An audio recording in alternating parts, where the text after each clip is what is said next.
ಕಾರ್ಯಕ್ರಮದಲ್ಲಿ ಭಾಗವಹಿಸೋಕ್ಕೆ ನನಗೆ ಭಾಳ ಹೆಮ್ಮೆ ಅನ್ನಿಸ್ತಾ ಇದೆ. ನನ್ನ ವೈದ್ಯರ ಆದೇಶದ ಪ್ರಕಾರ ನಾನು ಮನೆ ಬಿಟ್ಟು ಹೋಗಬಾರ್ದು ಅಂತ ಹೇಳಿದ್ದಾರೆ. ಇದು ನನ್ನ 2ನೇ ಕಾರ್ಯಕ್ರಮ 3 ತಿಂಗಳಲ್ಲಿ. ಇದು ನಾನು ಪ್ರತಿದಿನ ಒಂದರಲ್ಲಿ ಇನ್ನೊಂದು ಶಾಲೆಗೆ ಹೋಗ್ತಾ ಇದ್ದೆ ಮಕ್ಕಳ ಜೊತೆ ಮಾತಾಡೋಕ್ಕೆ. ಈಗ ಅನಾರೋಗ್ಯ ಆಗುವ ಮೊದಲು 1867 ಶಾಲಾ ಕಾಲೇಜಿಗೆ ಹೋಗಿದ್ದೇನೆ ಮಕ್ಕಳ ಜೊತೆ ಮಾತಾಡೋಕ್ಕೆ ಅಂತ. ಇದಕ್ಕಿಂತ ಮೊದಲು ನಾನು ಇಂಥ ಕಾರ್ಯಕ್ರಮದಲ್ಲಿ ಭಾಗವಹಿಸಿದ್ದು ಭ್ರಷ್ಟಾಚಾರದ ವಿರುದ್ಧ. ಬೇರೆ ಕಾರ್ಯಕ್ರಮದಲ್ಲಿ ನಾನು ಭಾಗವಹಿಸಿರಲಿಲ್ಲ. ಆದರೆ ಈ ಕಾರ್ಯಕ್ರಮಕ್ಕೆ ನದೀಮ್ ಅವರು ಕರೆದು ಈ ಕಾರ್ಯಕ್ರಮದ ಅಗತ್ಯ ಏನು, ಇದರಿಂದ ಈ ಸರ್ಕಾರದ ನಿರ್ಧಾರದಿಂದ ಆಗುವಂತಹ ಅನ್ಯಾಯ ಮತ್ತು ಅದರ ಪರಿಣಾಮಗಳೇನನ್ನೋದನ್ನು ತಿಳಿಸಿದರು. ಇದರ ಬಗ್ಗೆ ನನಗೆ ಭಾಳ ನೋವಾಗಿದೆ. ನೀವು 1 ವರ್ಷ ವ್ಯವಸಾಯ ಮಾಡದೇ ಇದ್ದರೆ ಇವತ್ತು ನಿರ್ಧಾರ ತಗೊಂಡಂಥ ವ್ಯಕ್ತಿಗಳು ಏನು ಮಾಡ್ತಾಯಿದ್ರು, ಈ ಯೋಜನೆ ಅವರಲ್ಲಿ ಇದ್ದಂಗೆ ಕಾಣಿಸ್ತಾ ಇಲ್ಲ. ಎಲ್ಲ ಯೋಜನೆಗಳಿಂದ ಅತಿ ಮುಖ್ಯವಾದದ್ದು ವ್ಯವಸಾಯ. ವ್ಯವಸಾಯ ಇದ್ದರೆ ಮಿಕ್ಕಿದ ವಿಚಾರಗಳು ಬರ್ತದೆ. ವ್ಯವಸಾಯ ಇಲ್ಲದೇ ಇದ್ದರೆ ಜನರೇ ಇರಲ್ಲ.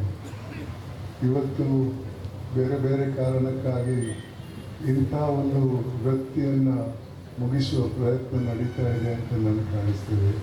ಅದರ ಪರಿಣಾಮದ ಬಗ್ಗೆ ಏನು ಮಾಹಿತಿ ಇದ್ದಂಗಿಲ್ಲ. ವ್ಯವಸಾಯ ಇಲ್ಲದೆ ಇದ್ದರೆ,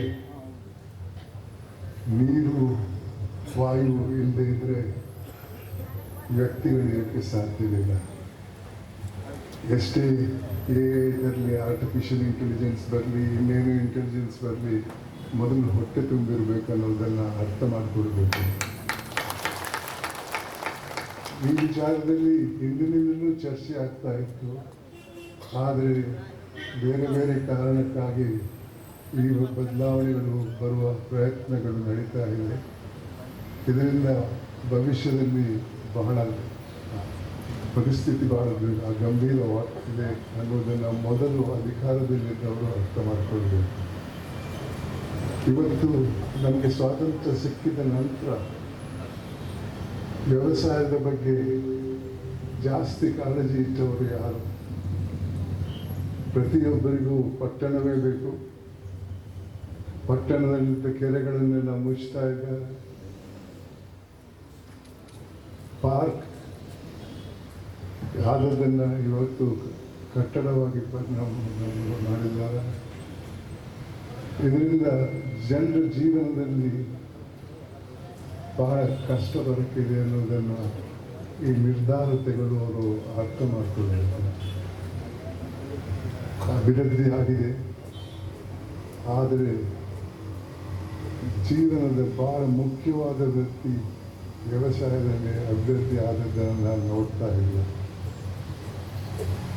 ನನ್ನ ಕಳಕಳಿಯ ಒಂದು ಸಂದೇಶ ಸರ್ಕಾರಕ್ಕೆ, ಮೊದಲು ನಾವಿದ್ದರೆ ಅಭಿವೃದ್ಧಿ ಬೇಕಾಗಿದೆ. ಆದರೆ ನಾವು ಇರಬೇಕಾದ್ರೆ ಅಭಿವೃದ್ಧಿ ಮೊದಲು ವ್ಯವಸಾಯದಲ್ಲಿ ಆಗಬೇಕು ಹೊರತು ಇತರ ಅಲ್ಲ ಅನ್ನೋದನ್ನು ನಾನು ಭಾಳ ಹತ್ತಿರದಿಂದ ಕಂಡಿದ್ದೇನೆ. ಯೋಚನೆ ಮಾಡ್ತಾರೆ. ಒಂದು ವಿಚಾರ ನಾನು ಕಂಡೆ, ನಿಮ್ಮ ಪ್ರತಿಯೊಂದು ಮರಕ್ಕೂ ಕೂಡ ಎಷ್ಟು 800 ರೂಪಾಯಿ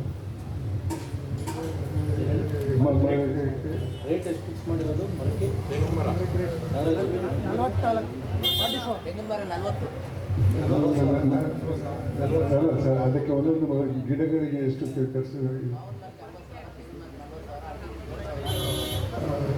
ಕೊಟ್ಟಿರ್ಬೋದು, 7,000 8,000 ಕೊಟ್ಟಿರ್ಬೋದು. ಆದರೆ ಇನ್ನೊಂದು ಗಿಡ ಬೆಳಿಬೇಕಾದ್ರೆ ಎಷ್ಟು ವರ್ಷ ಬೇಕಂತ ನಾನು ಗೂಗಲ್ಗೆ ಹೋಗಿ ನೋಡಿದೆ. ತೆಂಗಿನ ಮರ ಗಿಡವನ್ನು ಅದು ಫಲವತ್ತಾಗಬೇಕಾದ್ರೆ 7 ವರ್ಷ ಬೇಕು. ನಿಮ್ಮ ಜಮೀನು ತಗೊಂಡು ಅದರಲ್ಲಿದ್ದಂಥ ಗಿಡ ಮರಗಳನ್ನು ಕಟ್ ಮಾಡಿ ಮತ್ತೆ ಅದಕ್ಕೆ ಹಣ ಕೊಟ್ಟು ನೀವು ಮತ್ತೆ ಇನ್ನೊಂದು ಜಾಗ ಹುಡುಕಬೇಕು, ಎಲ್ಲಿ ಗಿಡ ಮರಗಳನ್ನು ಹಾಕಕ್ಕೆ ಆಗ್ತದೆ ಅಂತ ಜಾಗ ಸಿಗ್ತದೆ ಇಲ್ವೋ ಗೊತ್ತಿಲ್ಲ. ಹಾಕಿದ್ರೆ ಕೂಡ ಇಷ್ಟು ವರ್ಷ ಕಾಯಬೇಕಾಗ್ತದೆ. ಎಲ್ಲಿದೆ ಈ ಫಲವತ್ತಿನ ಬೆಳೆ ಲಾಭ ಸಮಾಜದಲ್ಲಿ? ಇಂಥ ಒಂದು ಸಿಂಪಲ್ ವಿಚಾರವನ್ನು ಗಮನದಲ್ಲಿ ಇಟ್ಟುಕೊಳ್ಳಕ್ಕೆ ಸಾಧ್ಯ ಇದೆಯಲ್ಲ ಇವರಲ್ಲಿ? ನೀವು ಇವಾಗ ಇದಕ್ಕೆ ಕಾಂಪೆನ್ಸೇಷನ್ ಕೊಟ್ಟರೆ ಆ ಕಾಂಪೆನ್ಸೇಷನ್ ತಗೊಂಡು ಇನ್ನೊಂದು ಜಮೀನು ಖರೀದಿ ಮಾಡಬೇಕಾದ್ರೆ ಇಲ್ಲಿಂದ ಬಿಟ್ಟು ಹೋಗಬೇಕು. ನಿಮ್ಮ ಜಮೀನನ್ನು ಬೇರೆ ಕಟ್ಟಡ ಕಟ್ಟಿ ಇನ್ಯಾವುದೋ ಇದಕ್ಕೆ ಬಳಸ್ಕೊಳ್ತಾರೆ. ವ್ಯವಸಾಯ ಮಾಡುವವರ ಸಂಖ್ಯೆ, ಅವರ ಜಮೀನಿನ ಅಳತೆ ಕಮ್ಮಿ ಆಗ್ತದೆ. ಇಂಥ ಒಂದು ಗಂಭೀರವಾದ ವಿಚಾರವನ್ನು ಮನಸ್ಸಲ್ಲಿ ಇಟ್ಕೊಳ್ಳೋಕ್ಕೆ ಸಾಧ್ಯ ಇಲ್ಲವೇ? ಆಡಳಿತ ಅಂದರೆ ಏನು? ಆಡಳಿತೆಯಲ್ಲಿ ನನ್ನ ಅನಿಸಿಕೆಯಲ್ಲಿ ಮೊದಲಾಗಿ ವ್ಯವಸಾಯ ಮಾಡುವವರ ಕಷ್ಟ ಸುಖಗಳನ್ನು ಅರ್ಥ ಮಾಡಿಕೊಂಡು ಆ ವ್ಯವಸಾಯ ಮುಂದುವರಿಯುವ ರೀತಿಯಲ್ಲಿ ಅವರಿಗೆ ಸಹಾಯ ಮಾಡಿ ಅದನ್ನು ಉಳಿಸಬೇಕು ಹೊರತು ಅದನ್ನು ಕಮ್ಮಿ ಮಾಡುವ ಪ್ರಯತ್ನ ಮಾಡಬೇಡಿ ಅನ್ನೋದು ನನ್ನ ಸಂದೇಶ ಸರ್ಕಾರಕ್ಕೆ. ಅಭಿವೃದ್ಧಿ ಆಗ್ತಾ ಇರ್ತದೆ, ಪಟ್ಟಣಗಳು ಜಾಸ್ತಿ ಆಗ್ತಾ ಇರ್ತದೆ, ಅದರಿಂದ ವ್ಯವಸಾಯದಿಂದ ಅದಕ್ಕೆ ಅಭಿವೃದ್ಧಿ ಆಗೋಕ್ಕೆ ಸಾಧ್ಯವಿಲ್ಲ, ಅದರ ಕುಂಟತನ ಬರ್ತದೆ. ಮತ್ತು ತಿನ್ನಕ್ಕೆ ಏನಿಲ್ಲದಿದ್ದರೆ ಪರದೇಶದಿಂದ ಖರೀದಿ ಮಾಡಬೇಕಾಗ್ತದೆ. ಪರದೇಶದವರಿಗೆ ಅದರ ಲಾಭ ಗೊತ್ತಾಗ್ತದೆ, ಅವರು ಅದರ ಬೆನಿಫಿಟ್ ತಗೊಳ್ತಾರೆ. ಇಲ್ಲಿ ವ್ಯಕ್ತಿಗಳು ಇದಕ್ಕೆ ಸಾಧ್ಯವೇ? ವ್ಯವಸಾಯ ಇಲ್ಲದೇ ಇದ್ದರೆ ಈ ಜೀವನ ನಡೆಸೋಕ್ಕೆ ಸಾಧ್ಯವೇ? ಅಷ್ಟು ಕೂಡ ಗೊತ್ತಿಲ್ವ ಈ ನಿರ್ಧಾರಕ್ಕೆ ಬರುವವರಿಗೆ? ಆಮೇಲೆ ಭಾಳಷ್ಟು ಅನ್ಯಾಯವನ್ನು ನಾನು ಆಡಳಿತದಿಂದ ಕಂಡಿದ್ದೇನೆ. ಆದರೆ ಈ ಒಂದು ನಿರ್ಧಾರ ವ್ಯವಸಾಯ ಮಾಡುವವರ ಜಮೀನನ್ನು ಬೇರೆ ಕೆಲಸಕ್ಕೆ ಅವರಿಂದ ಖರೀದಿ ಮಾಡಿಕೊಂಡು ಬೇರೆ ಕೆಲಸಕ್ಕೆ ಕೊಟ್ಟರೆ ಮತ್ತು ನಮ್ಮ ಜೀವನ ಏನಾಗ್ತದೆ ಅನ್ನೋದನ್ನು ಕೂಡ ಯೋಚನೆ ಮಾಡದಂಥ ಅಧಿಕಾರದಲ್ಲಿರುವವರನ್ನ ಯಾಕೆ ನಾವು ಚುನಾಯಿಸಬೇಕು? ಬಂಧುಗಳೇ, ನಾನು ಜಾಸ್ತಿ ಮಾತಾಡೋಕ್ಕೆ ಹೋಗಲ್ಲ, ಯಾಕಂದರೆ ನನ್ನನ್ನು ಮನೆಯಿಂದ ಬಿಡಕ್ಕೆ ಕೂಡ ನನ್ನ ಹೆಂಡತಿ ಹೋಗಲಿಲ್ಲ. ಆದರೆ 3 ಗಂಟೆಗೆ ವಾಪಸ್ ಬರ್ತೇನೆ ಅಂತ ಹೇಳ್ಬಿಟ್ಟು ಬಂದಿದ್ದೇನೆ ನಾನು. ಆದರೆ ಒಂದು ಭರವಸೆ ಕೊಡ್ತೇನೆ, ನಾನು ಇದ್ದಷ್ಟು ದಿನ ನಿಮ್ಮ ಜೊತೆ ನಾನಿದ್ದೇನೆ. ನಿಮ್ಮ ಎಲ್ಲ ಸಮಸ್ಯೆಗಳಿಗೂ ನಿಮ್ಮ ಜೊತೆ ಹೋರಾಟ ಮಾಡುವ ಭರವಸೆಯನ್ನು ನಾನು ಕೊಡ್ತೇನೆ ಅಂತ ಹೇಳ್ತಾ ನನ್ನ ಮಾತಿಗೆ ವಿರಾಮ ಕೊಡ್ತಾ ಇದ್ದೇನೆ. ಧನ್ಯವಾದಗಳು. ನನ್ನ ಅನುಭವದಿಂದ ಇಂಥ ನಿರ್ಧಾರಗಳಿಂದ ವ್ಯಕ್ತಿಗಳ ಜೀವನಕ್ಕೆ ಆಗುವಂಥ ಹಾನಿಯನ್ನು ಮೊದಲು ಸರ್ಕಾರ ಅರ್ಥ ಮಾಡಿಕೊಳ್ಬೇಕು.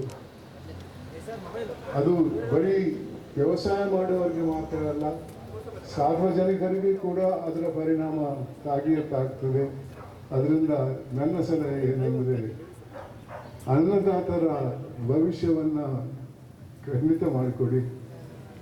ಆಮೇಲೆ ಮಿಕ್ಕಿದ ವಿಚಾರವನ್ನು, ಮಿಕ್ಕಿದ ಅಭಿವೃದ್ಧಿಯನ್ನು ನೋಡ್ಕೊಳ್ಬೋದು. ನಿಮಗೆ ಸಮಯ ಇದೆ ಅದಕ್ಕೂ ಕೂಡ. ಅದರಿಂದ ಕಡಾಕಡಿ ಹೇಳುವ ಮಾತೇನೆಂದರೆ, ಮೊದಲು ರೈತರನ್ನು ರಕ್ಷಿಸಿ, ಆಮೇಲೆ ನೀವು ಕೂಡ ರಕ್ಷಣೆ ಪಡೆಯುತ್ತಿದ್ದಾರೆ.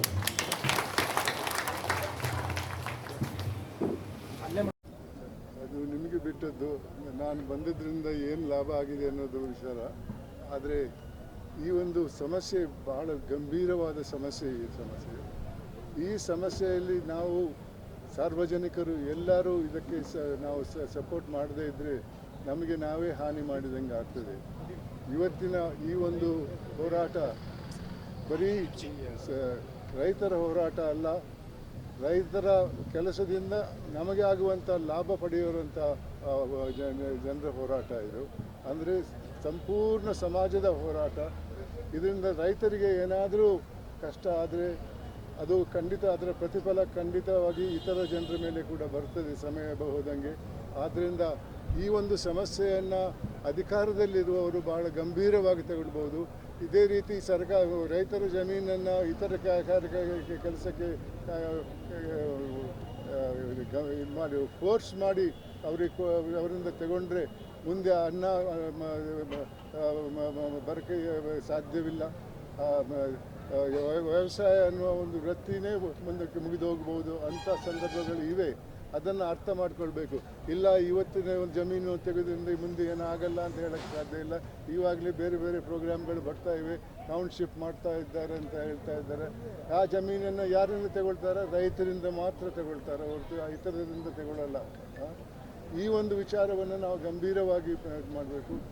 ಇವತ್ತು ಸರ್ಕಾರ ಖರೀದಿ ಮಾಡಿದಂಥ ಜಮೀನನ್ನು ಲೆಕ್ಕ ಹಾಕಿ ಅದೇ ರೀತಿ ಇತರ ಕಡೆ ಕೂಡ ಆಗ್ಬೋದು. ಒಂದು ಕಡೆ ಸುರಾದರೆ ಮತ್ತು ಮಿಕ್ಕಿದ ಕಡೆ ಕೂಡ ಅದೇ ಟೌನ್ ಇದೆಲ್ಲ ಮಾಡುವ ಪ್ರಯತ್ನ ನಡೀತದೆ. ಖಂಡಿತವಾಗಿಯೂ ಇದರಿಂದ ರೈತರ ಸಮಸ್ಯೆ ಗಂಭೀರವಾಗ್ತದೆ. ಒಂದು ದಿವಸ ರೈತರ ಸಂಖ್ಯೆ ಭಾಳ ಕಮ್ಮಿ ಆಗ್ತದೆ. ಆದ್ದರಿಂದ ಊಟದ ಸಮಸ್ಯೆ ಕೂಡ ಜಾಸ್ತಿ ಆಗ್ತದೆ ಅನ್ನೋದನ್ನು ಅರ್ಥ ಮಾಡಿಕೊಳ್ಬೇಕು. ಈವಾಗಲೇ ಬೆಂಗಳೂರಲ್ಲಿ ಕೆರೆ ನೀರುಗಳನ್ನು ಭರ್ತಿ ಮಾಡಿಬಿಟ್ಟು ಅದರಲ್ಲಿ ಬಿಲ್ಡಿಂಗ್ ಕಟ್ತಾ ಇದ್ದಾರೆ. ಎಂತಹ ಒಂದು ಮೂರ್ಖತ ಇದು! ಸುಮಾರು 2,000 ಕೆರೆಗಳಿದ್ದು ಬೆಂಗಳೂರಲ್ಲಿ, ಇವತ್ತು 20-25 ಕೆರೆಗಳು ಕೂಡ ಇಲ್ಲ. ಎಲ್ಲಿ ಹೋಗ್ತಾರೆ ನೀರು ಕುಡಿಯೋಕ್ಕೆ? ಇಂಥ ವಿಚಾರವನ್ನು ಇವತ್ತು ಎಲ್ಲರೂ ಒಪ್ಕೊಳ್ತಾರೆ. ಆದರೆ ಆ ನಿರ್ಧಾರಕ್ಕೆ ಬಂದಾಗ ಯಾಕೆ ಅದನ್ನು ಅಪೋಸ್ ಮಾಡಿಲ್ಲ, ಯಾಕೆ ಅದನ್ನು ವಿರೋಧ ಮಾಡಿಲ್ಲ? ಆದ್ದರಿಂದ ನಾವೆಲ್ಲರೂ ಇದರ ಕಾನ್ಸಿಕ್ವೆನ್ಸ್ ಅಂದರೆ ಪರಿಣಾಮಗಳನ್ನು ಅರ್ಥ ಮಾಡಿಕೊಂಡು ಈ ಒಂದು ಇದಕ್ಕೆ ಪ್ರತಿಭಟನೆಗೆ ಸಹಾಯ ಮಾಡಬೇಕನ್ನೋದು ನನ್ನ ವಿಚಾರ. ಅದಕ್ಕಾಗಿ ಈ ವಯಸ್ಸಲ್ಲಿ ಕೂಡ ನಾನು ಬಂದಿದ್ದೇನೆ. ಇದ್ದಷ್ಟು ದಿನ ಖಂಡಿತವಾಗಿಯೂ ನಿಮ್ಮ ಈ ಸಮಸ್ಯೆಗೆ ಮತ್ತು ಈ ಹೋರಾಟಕ್ಕೆ ನನ್ನ ಸಪೋರ್ಟ್ ಇದ್ದೇ ಇರ್ತದೆ.